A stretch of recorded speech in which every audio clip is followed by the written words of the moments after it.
Boa noite a todos. Bom, eu vou fazer as honras, né, como se diz. Alguns já me conhecem aí de alguns outros encontros.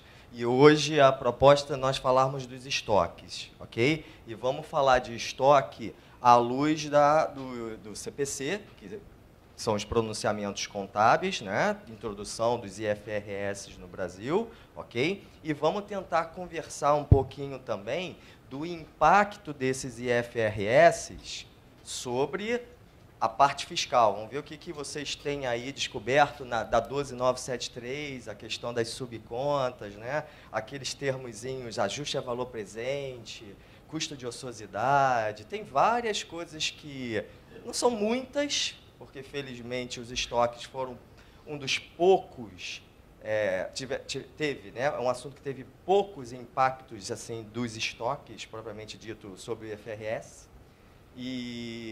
Mas, de qualquer forma, os impactos podem ser significativos dependendo da situação da empresa, né? Pode ser mais simples, pode ser mais complicado.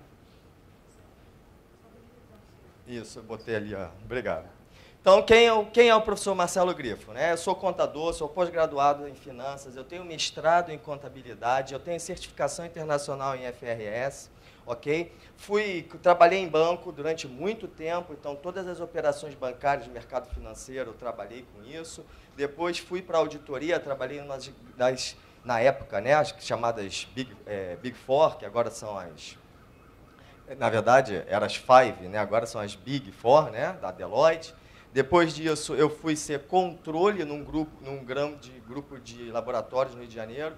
Então, eu tive a experiência de implantar contas a pagar, receber, tesouraria, controladoria, estoque, compras, faturamento, contabilidade, tudo que você pode imaginar eu passei, né?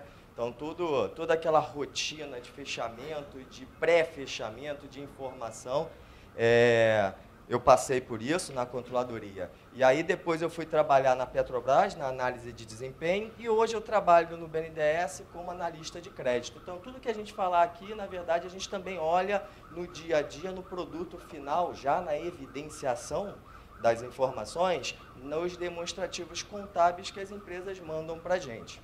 Obviamente que a gente vai falar um pouquinho aqui da parte operacional. Quem quiser pode me acompanhar lá pelo Facebook. E vamos começar a falar dos estoques. Na verdade, todo mundo aqui é contador? Todo mundo é contador, literalmente contador, né? Então, vocês sabem que a contabilidade do Brasil está regida pelas NBC, as Normas Brasileiras de Contabilidade. Tudo bem? Que são, né, a reprodução, basicamente, o conteúdo dos CPCs. Então, quando eu estiver falando de CPC, leia-se as NBCs, tudo bem? E a partir de agora a gente vai usar esse termo, porque ali está a fonte de informação com a regulação pelo CFC das nossas normas contábeis. E o que é o objetivo do CPC? Bom, na verdade, o objetivo do CPC 16 é o mesmo de todos os CPCs, né? Eu costumo dizer para todo mundo que ficou muito mais fácil aprender contabilidade agora do que era para mim na minha época. Porque quando eu me formei em 98, quando eu precisava aprender contabilidade de estoque em 98, eu tinha que ir num bom livro, eu tinha que ir numa norma da CVM, eu tinha que olhar esses periódicos, todo mundo conhece, IOB, né, COAD, com que falava de regrinha, eu tinha que olhar a norma, na época não tinha IFRS, tinha as IAS, né, ainda tem, as normas internacionais, né, o IAS foi substituído pelos IFRS, né? Então, na verdade, você tinha que olhar um mundo de coisa para chegar num local e num consenso. Hoje ficou mais fácil. Quando eu quero aprender imobilizado, eu vou no CPC 27 e entendo como são as 3 regras básicas de tratamento contábil do imobilizado, né? Então, se vocês prestarem atenção, fazendo já uma dica para vocês, a matéria-prima do nosso conhecimento passa a ser os CPCs. Óbvio que vários deles já estão comentados em bons livros, em bons materiais, mas todo CPC, na essência, o que ele vai falar? ele vai falar de três grandes assuntos. Primeiro, óbvio, ele fala o objetivo. Ele fala o que ele não trata, que é a exceção. Mas o cerne de todo o CPC, de toda a norma contábil brasileira, a primeira coisa é o famoso ou chamado registro inicial.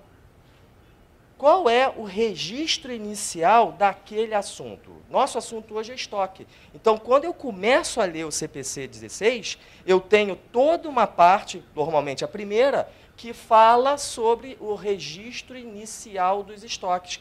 Como é que eu faço débito e crédito da primeira vez, no bom português, vamos ser franco, né? No bom português, como é que eu dou entrada? Como é que é o custo de aquisição? Como é que é o lançamento? O que é considerado? O que não é considerado? O que é digno de figurar na conta, na nossa linguagem, né, de estoques? Todo o CPC. Se você pegar o CPC de imobilizado, ele vai falar isso. Se você pegar o CPC de benefício a empregados, ele vai falar isso. Ele começa pelo registro inicial.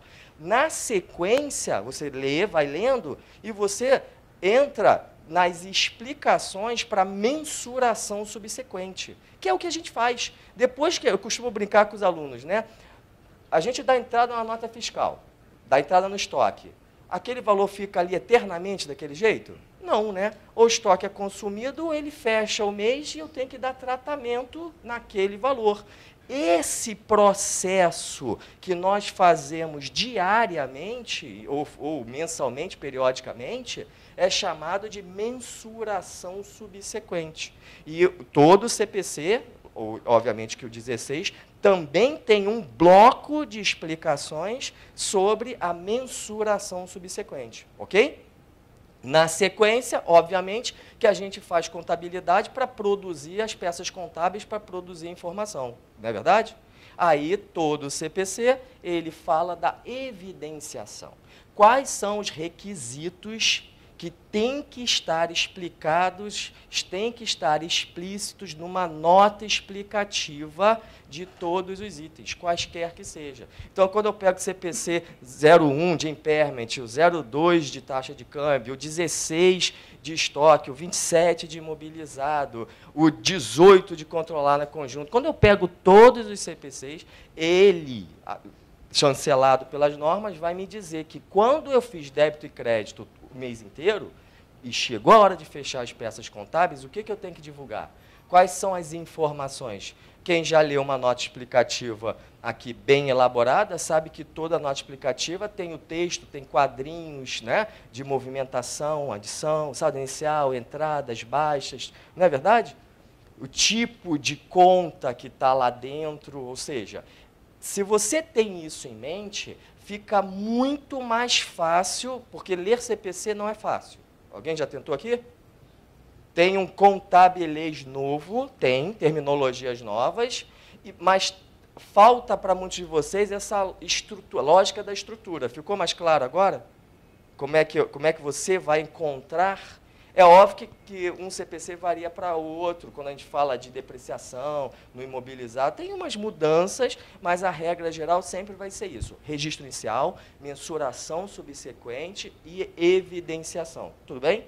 Então, a nossa palestra hoje, eu digo nossa porque é nossa mesmo, é a gente tentar falar um pouquinho do que seria o tratado como estoque, tá? Na visão do CPC. E aí, é interessante que ele fala o seguinte, olha só, você não vai encontrar regras de tratamento dentro do CPC 16 para contratos de construção. Se eu quero saber como fazer contabilidade de contrato de construção, eu tenho que ler o CPC 17 todo mundo já ouviu falar aqui nos ICP6, as interpretações, e nos OCP6, eu tenho que ler o CPC e, eventualmente, alguma outra interpretação ou orientação que faz parte do esclarecimento de um CPC. Então, você não vai encontrar tratamento para estoque de construção aqui, para contratos de construção. Você não vai encontrar tratamento para instrumentos financeiros. Né? Instrumento financeiro é uma coisa que, às vezes, a gente fala para classe contábil, né? E tem aí sim é uma introdução pesada das IFRS no Brasil, esse conceito de instrumento financeiro, mas não está aqui no CPC Estoque. Qualquer dia desse eu vou dar uma palestra para vocês de instrumento financeiro, vocês vão descobrir que é mais fácil do que parece. Tem uma parte muito difícil, mas tem uma parte mais fácil do que parece.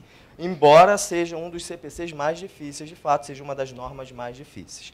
Ativos biológicos, que também formam estoque, quando a gente está falando de gado, quando a gente está falando de floresta, quando a gente está falando de todos os ativos de plantação, não vão estar nesse CPC. Por quê? Porque você tem CPCs específicos, para tratamentos específicos. E também estoques mensurados ao fair value. O que é fair value? O valor justo, ok? Esse aqui não vai estar, você não vai encontrar aqui, porque normalmente são estoques de minerais, são estoques de ativos biológicos que têm CPCs próprios, ok? Então fica mais fácil quando você vai buscar direto. E aí, obviamente que sempre você vai encontrar essa estrutura. O que é um imobilizado? O que é um instrumento financeiro? O que é um estoque? E está bem claro aqui que, diferente da minha época, agora eu tenho um lugar que me diz o que é ou não é estoque. Acabou. Eu não preciso mais ficar olhando diversas fontes para descobrir o que é um estoque. Opa! Ativos mantidos para venda durante as atividades normais da entidade. Quando eu falo isso, vem o que à mente? Ativos de produto o quê? Acabado, está mantido para venda, eu vou comercializar. Tudo bem até aí? Existentes no processo de produção para venda. Estoques de produto em elaboração. Na forma de materiais ou suprimentos a serem consumidos. Até aqui é o quê? Matéria-prima, ou, como a gente fala, nos serviços. Cuidado com isso, né? Porque a maioria dos livros de custos, ele costuma usar a indústria como exemplo, e sempre a gente guarda aquela coisa do matéria-prima, mão de obra e gastos gerais ou custos indiretos de fabricação. Isso tem que estar no estoque. Mas quando eu falo em serviço, serviço pode ter estoque? Serviço tem estoque? Vamos lá, pergunto eu, serviço tem estoque?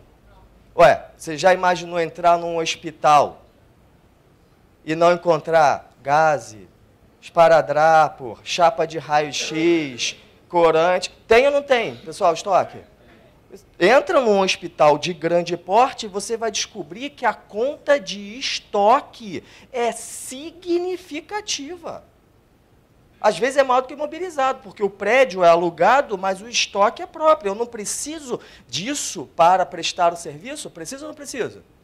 Sem isso, eu não presto o serviço. Então, existe estoque no serviço, sim. Só que, obviamente, que a gente não fala de matéria-prima. A gente costuma dizer o quê? Estoque de insumos para prestação do serviço. E aí, isso é muito interessante. Porque se vocês olharem, não só no CPC, ele fala pouco isso, mas se vocês olharem nos melhores livros, vem uma perguntinha que vocês têm que responder. Existe estoque de serviço em andamento? Já pararam para pensar nisso? Eu posso ter um serviço em andamento que forma estoque? Posso? Porque quando eu falo de produto em elaboração, eu posso até inventariar um produto em elaboração. Posso ou não posso, pessoal? Eu não vou na fábrica e encontro dentro de um funil ou dentro de uma máquina parte da matéria-prima que está sendo beneficiada. Eu consigo contar, mensurar? Posso ou não posso? Tangível, né? Tangível, muitas vezes. Agora, o estoque o serviço que ainda não está pronto, não foi entregue, mas eu apliquei insumo. O que é isso? Já pararam para pensar? A gente aprende errado, que não existe estoque nos serviços. Não só do insumo, como do insumo consumido durante um período durante o período em que o serviço não foi entregue. Então, aprendam isso, diferente do comércio, o comércio só tem um tipo de estoque. Qual é? Ou dois, talvez. Uma empresa comercial tem que tipo de estoque? Tem matéria-prima? Não, só vai ter o quê? Na verdade, a gente Estou sendo simplista. A gente tem o estoque de mercadoria, que é o básico, e tem o estoque de uso e consumo. Não é óbvio isso? Tudo bem. Aí é lápis, caneta, papel, copa, cozinha, essas coisas, né? Mas o estoque grosso é o estoque do produto acabado, que a gente chama de estoque de mercadoria. Concordam comigo, pessoal? É ou não é? Na indústria, a gente tem o clássico, que é o estoque de matéria-prima, não é isso? O estoque de produto em elaboração e o estoque de produto acabado. E o que tem dentro do estoque de produto em elaboração? Todo mundo já aprendeu isso. Tem mão de obra? Tem ou não tem? Tem matéria-prima? Em elaboração. E tem os gastos gerais. Tem ou não tem? Mas pare e pensa, e o serviço? Uma empresa de serviço. Eu acabei de dar um exemplo para vocês de um hospital. Quando eu fecho um mês, todo o serviço daquele hospital foi entregue? Completamente? Pode não ter sido. O paciente ainda está em assistência. Pode ou não pode? Mas eu não apliquei no paciente os insumos, gases, esparadrapo, a própria seringa, os descartáveis, né? Quem já trabalhou na área de saúde sabe que tem toda uma lista de usos de materiais específicos, pessoais, que são descartáveis, que vão... Já viu alguém... Infelizmente, todo mundo já deve ter visto alguém na CTI, não fica com um monte de aparatos? Fica ou não fica? Não estou falando de equipamentos, não estou falando de imobilizado. Mas mesmo imobilizado, para onde vai a depreciação? Já pararam para pensar nisso?